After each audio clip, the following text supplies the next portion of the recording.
so can you talk a bit about that, kind of like how that occurred to you, What? the sort of the conversation between the All and Tom Alden? Because What? in Edge of the Shon, you had Elias Walker talking to the Shon, and it wasn't anywhere near as strange in a way. Yeah.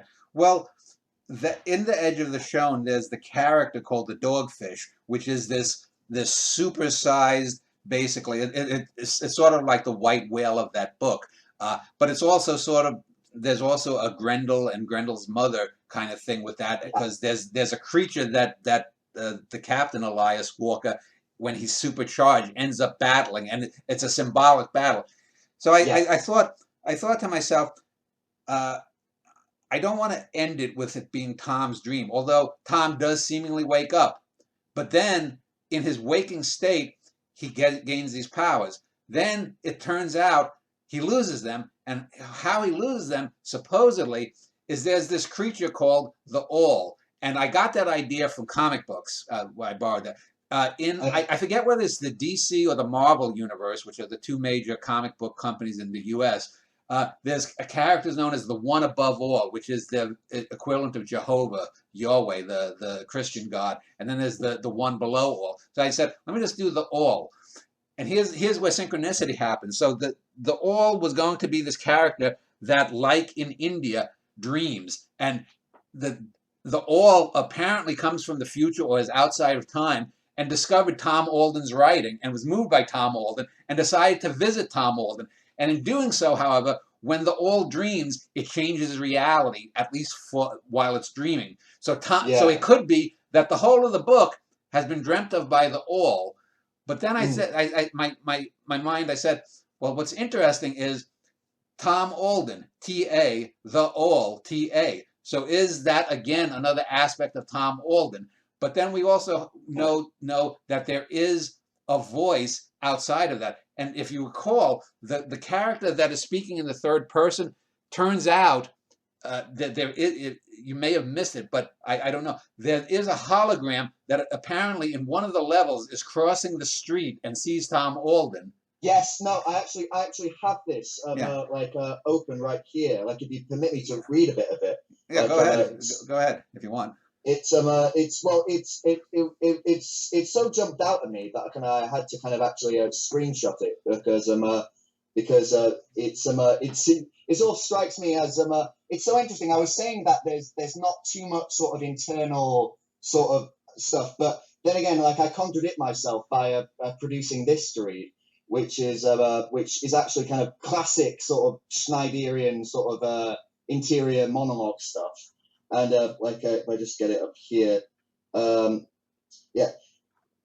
midway through the crosswalk, at the point closest to each other, the download happened, and as Tom walked on, without even the least recognition of me, I stopped and eyed his back as other clueless holograms like me went about their existences, as cluelessly as I had been mere seconds before.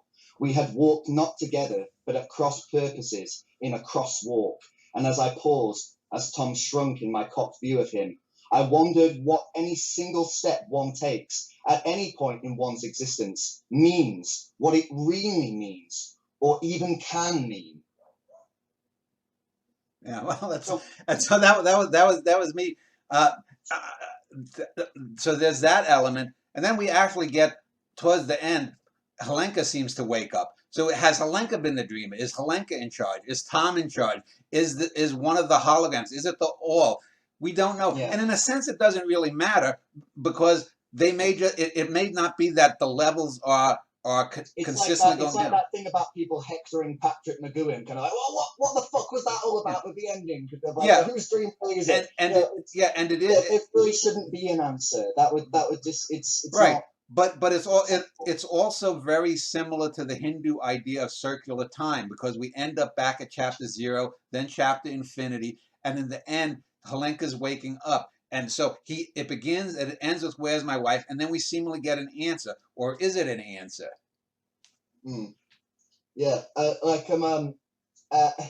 it's especially kind of interesting as well how kind of we get the whole 3, 2, 1 countdown right before the ending of the book. Well, that was me, because at the end I said, God damn it, I'm drifting towards a prisoner type ending. So that my little nod or my little, because remember in the last episode of The Prisoner, we see what seems to be nuclear weapons going off. So I wanted the 3, 2, 1 countdown as if something dramatic is going to happen. But all that happens is Helenka turns around, she's typing on her computer and says, hi honey, I'm home basically. What she actually says here, let's see, as I scroll down, where's my wife? Where's my wife? The exact same thing at 0 and infinity. And then we get the 5 pictures of Helenka, where my wife is, ? She looked up from her PC and stopped typing, smiled, and said to her husband, here. And here's the important thing. Yeah.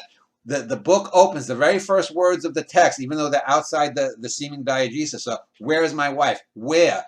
Helenka says here. Where and here. So that in itself is an answer. Where are you? I'm here. It's just like Big Frank at the end of a Norwegian in the Family breaks out at the end, and he says something like, hey, Danny boy, is this really the end?